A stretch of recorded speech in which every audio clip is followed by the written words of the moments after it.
She didn't collapse. She didn't scream. She didn't ask for help. She just kept going, and no one noticed she was drowning. Because from the outside, she looked strong, put together, reliable, capable. But inside, she was exhausted, barely breathing, one bad day away from falling apart. My name is Claire. I'm 38 years old, and this is the story of how I almost disappeared, while everyone thought I was fine. Welcome to Good Stories Today, your channel for emotional and inspiring stories. Listen while you drive, work, or simply seek inspiration.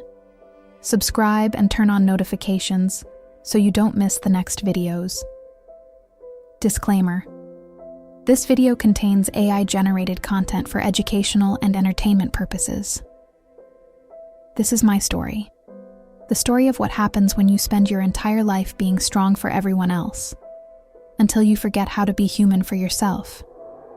Chapter 1. The Strong One. Claire was the one everyone depended on. At work, she was the senior account manager at a marketing firm, efficient, organized, the one who fixed problems before anyone else noticed they existed. Her inbox never had more than 5 unread emails. Her projects were always ahead of schedule. Her presentations were always polished. She was the person her boss turned to when things went wrong. Claire will handle it. And she always did. At home, she was the glue. She lived with her boyfriend of 4 years, Marcus. She remembered his mother's birthday, scheduled his dentist appointments, made sure the bills were paid on time. She planned their meals, kept the apartment clean, organized their social calendar. Marcus would say, "I don't know what I'd do without you." And she'd smile. But deep down, she wondered, when was the last time he did something without me having to remind him? With friends, she was the dependable one. The friend who always showed up, who always listened, who always remembered. Her best friend, Jenna, called her at least twice a week, to vent about work, to complain about her husband, to ask for advice, and Claire always picked up, always listened, always said the right thing, even when she was exhausted, even when she had her own problems. Because that's what strong friends do. She was the strong one. And strong people don't break. At least, that's what everyone assumes. The truth? Strong people just break silently, in ways nobody sees, until it's too late. Chapter 2. The Weight. It wasn't one big thing that broke Claire. It was everything. The accumulation of 1,000 small responsibilities that nobody else seemed to notice. At work, her team was understaffed. 3 people had quit in the last 4 months. The company kept saying they were hiring replacements. But hiring meant Claire was doing the work of 3 people. Managing twice as many clients, attending back-to-back meetings, staying late every night, working weekends, answering emails at midnight while Marcus slept next to her. Her boss kept saying, "This is temporary. We'll hire someone soon." But soon had been 6 months, and Claire kept picking up the slack. Because that's what you do when you're reliable. You don't complain, you just handle it. She started tracking her hours for a week. Monday, 11 hours. Tuesday, 10 hours. Wednesday, 12 hours. Thursday, 9 hours. She left early at 6 p.m. Friday, 13 hours. Saturday, 4 hours from home. Sunday, 3 hours, just catching up on emails. 52 hours, in a salaried position that paid for 40, and nobody noticed. Nobody said you're working too much. Nobody said take a day off. They just kept adding more to her plate. Because Claire could handle it. Claire always handled it. At home, things were slipping. The laundry was piling up. The dishes were stacking in the sink. The bills were getting paid 3 days late because she kept forgetting to log in. The apartment that used to be spotless now had dust on the shelves. Mail unopened on the counter. Groceries running low. Marcus noticed. One Saturday morning, he looked around the living room and said, "Babe, What's going on? The place is a mess. She was loading the dishwasher. Had been up since 7 a.m. cleaning. She stopped. Turned around. What? The apartment. It's kind of chaotic lately. She wanted to scream. She wanted to throw the dish she was holding. She wanted to say, "I'm doing everything. What are you doing?" She wanted to list every single thing she did while he played video games or watched TV. She remembered his dentist appointments. She bought his mother's birthday gift. She planned their meals. She did the grocery shopping. She paid the bills. She made the bed. She cleaned the bathroom. She scheduled the oil change for his car. She remembered to call the landlord when the sink leaked, all while working 50-hour weeks, and he noticed when it wasn't done, but never noticed when it was. But instead of screaming, she said, "I know, I'll get to it." Because strong people don't lose their temper, they just absorb it. With friends, the demands kept coming. Jenna needed help moving, again, third time in 2 years. "You're the only one with a Sunday free," she said. Claire didn't have Sunday free. She just hadn't said no. Her sister needed her to babysit. Last minute. "Please, Claire. You're so good with kids and I have no one else." Her coworker needed advice on a presentation, on her day off. "You're the best at this stuff. Can I just run it by you real quick?" Real quick turned into 2 hours, and Claire said yes to all of it, because saying no felt like letting people down, and she couldn't bear the guilt of not being helpful, the guilt of not being available, the guilt of disappointing someone. So she kept saying yes, even when her body was screaming no. She started waking up tired. No matter how much she slept, or didn't sleep, she woke up exhausted. Her alarm would go off at 6:30 a.m., and she'd lie there for 10 minutes staring at the ceiling thinking, "I can't do this today. Not again. Please, not again." But then she'd swing her legs out of bed anyway, make coffee, get dressed, put on makeup to cover the dark circles, smile in the mirror, tell herself, "You can do this," and do it all over again. Then the anxiety started. It crept in slowly, subtly. Her chest would tighten for no reason. She'd be sitting at her desk and suddenly her heart would start racing. She'd open her email and feel a wave of panic wash over her. 87 unread messages, each one a tiny little obligation, a request, a question, a problem to solve. She'd wake up in the middle of the night, mind spinning with everything she had to do. The presentation on Tuesday, the report due Friday, Marcus's mom's birthday dinner on Saturday, Jenna's crisis that needed handling, the laundry, the dishes, the bills, the emails. And she couldn't turn it off.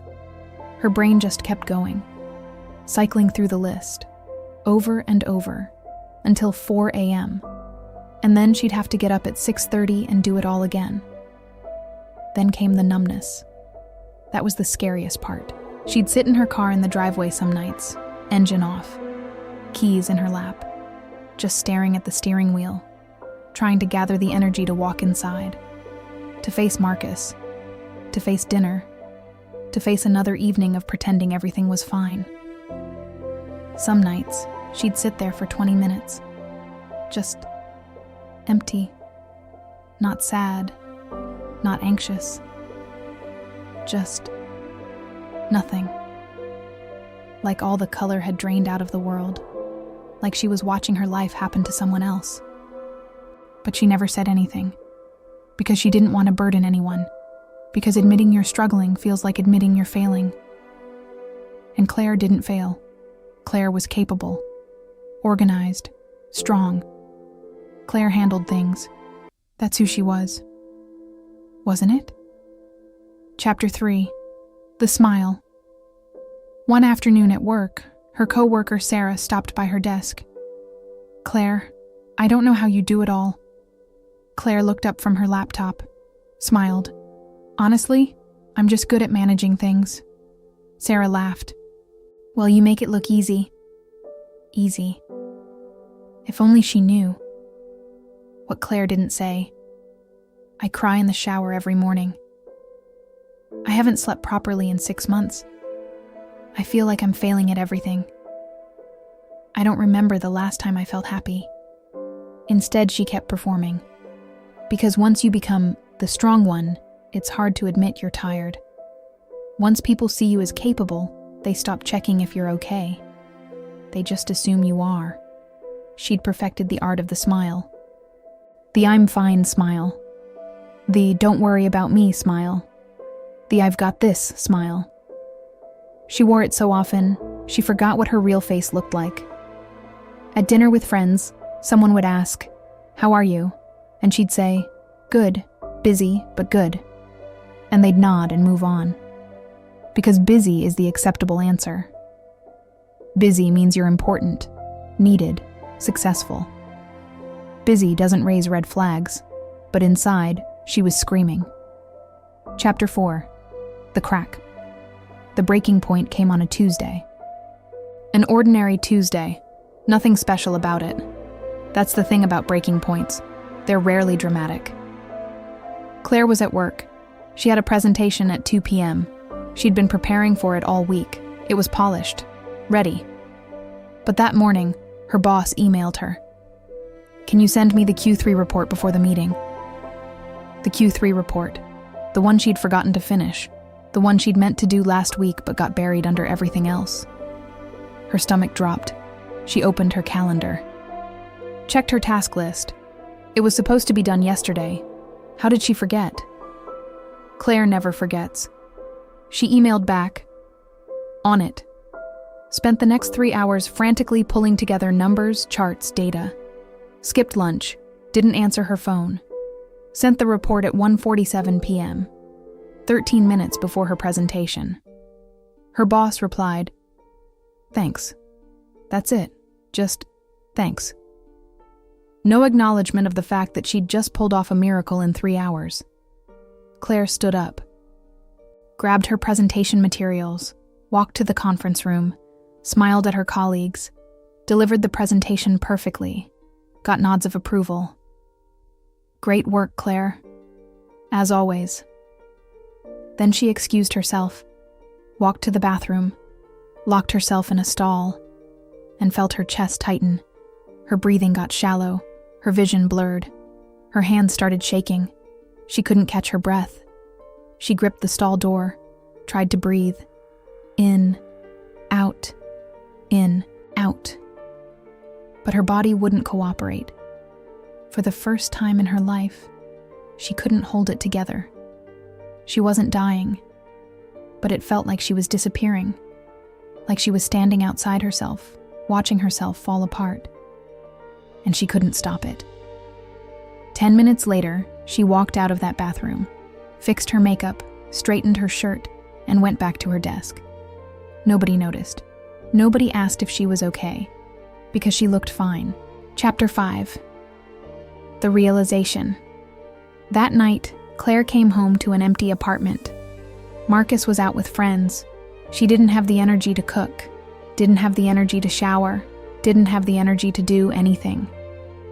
She sat on the kitchen floor, back against the cabinets, still in her work clothes, and she asked herself something terrifying.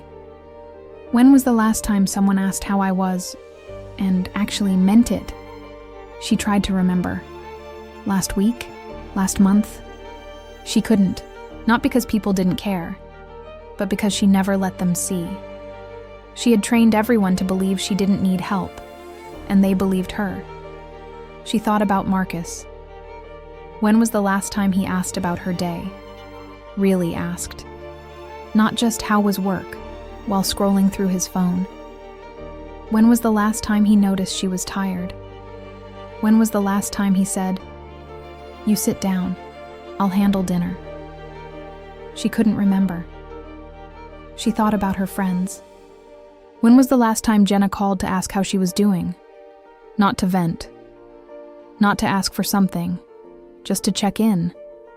Never. Because their friendship was built on Claire being the listener, the helper, not the one who needed help. She thought about her coworkers. Who would notice if she didn't show up tomorrow? Her boss, because she'd miss a deadline. But would anyone actually worry? Would anyone call? Would anyone care that she was struggling? She sat there on that kitchen floor for an hour and realized something devastating. She had built her entire life around being indispensable, but she'd made herself invisible in the process. Chapter 6. The First Truth. The next morning, something small changed. Claire's friend Megan texted, "Coffee this week?" Megan was different from Jenna. They'd been friends since college but didn't talk as often. Megan lived across town, had 2 kids, worked part-time.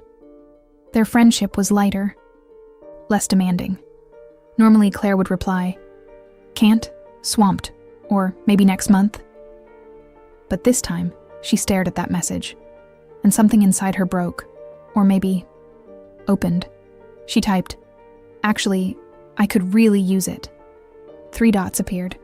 Then, "Are you okay?" Claire stared at the screen. She could feel her throat tightening, and instead of typing, "Yeah, I'm fine," she typed, "Not really." That was the first crack in the armor. The first time she'd admitted, out loud to anyone, that she wasn't okay. They met 2 days later, at a coffee shop downtown. Megan showed up with concern in her eyes. "What's going on?" Claire opened her mouth to say, "Nothing, I'm fine."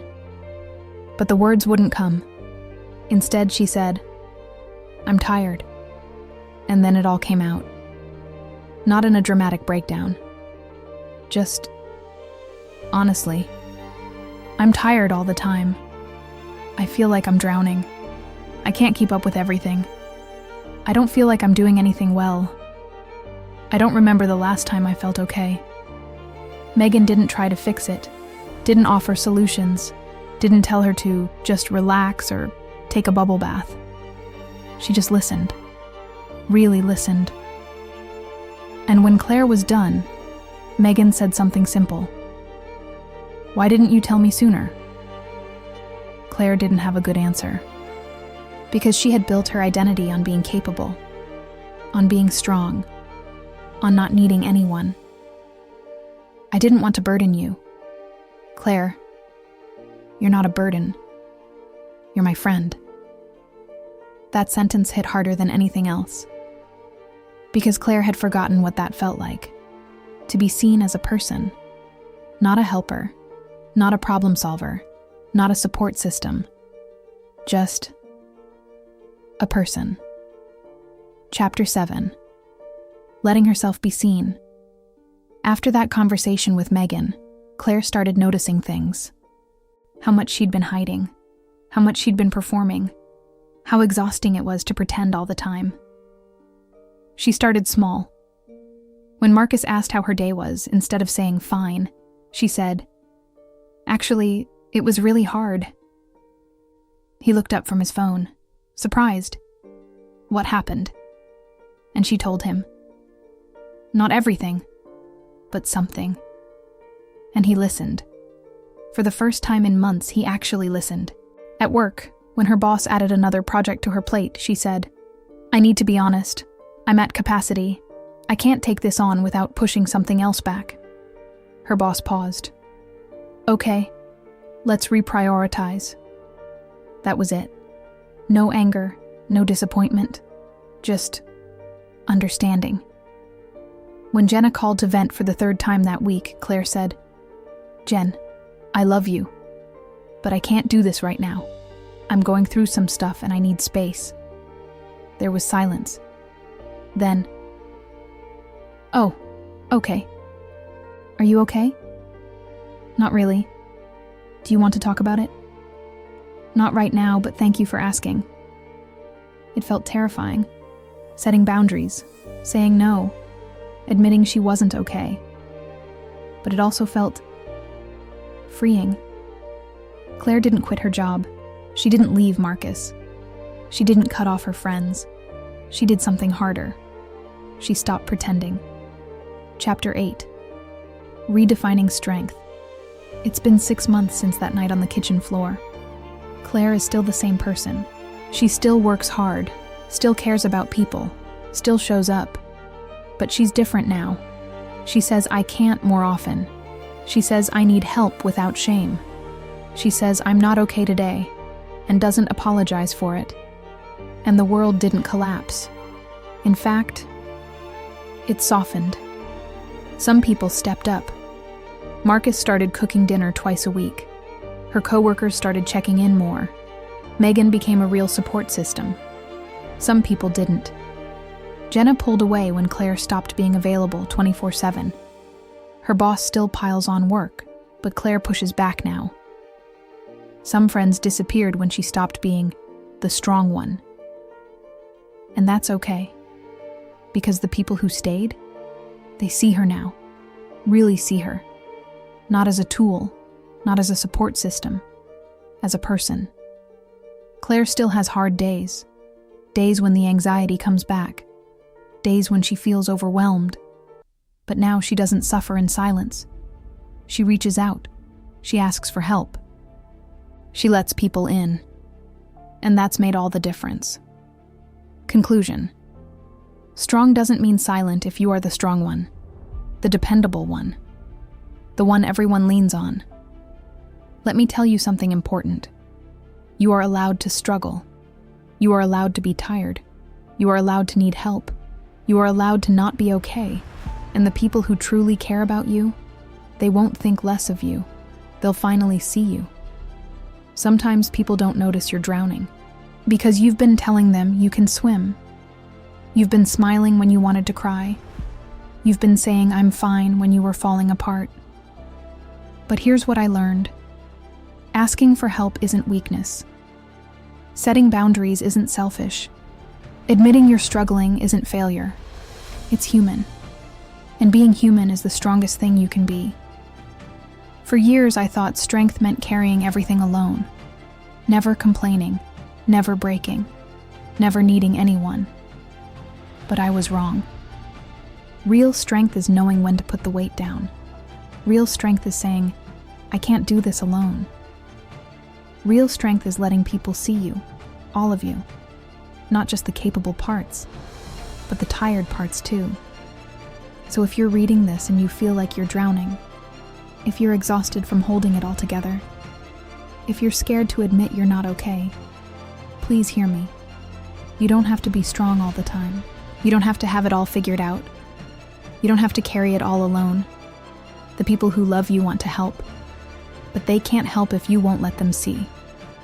So let them see you, the real you, the tired you, the struggling you, the human you. Because you are not a machine. You are not a superhero. You are a person. And you deserve support just as much as you give it. This is Good Stories Today, your channel for emotional and inspiring stories. If this story resonated with you, I'd love for you to subscribe. I share stories like this every week, honest human stories about burnout, identity, and learning that it's okay to not be okay. Thanks for listening. And remember, strong doesn't mean silent. It means knowing when to speak up.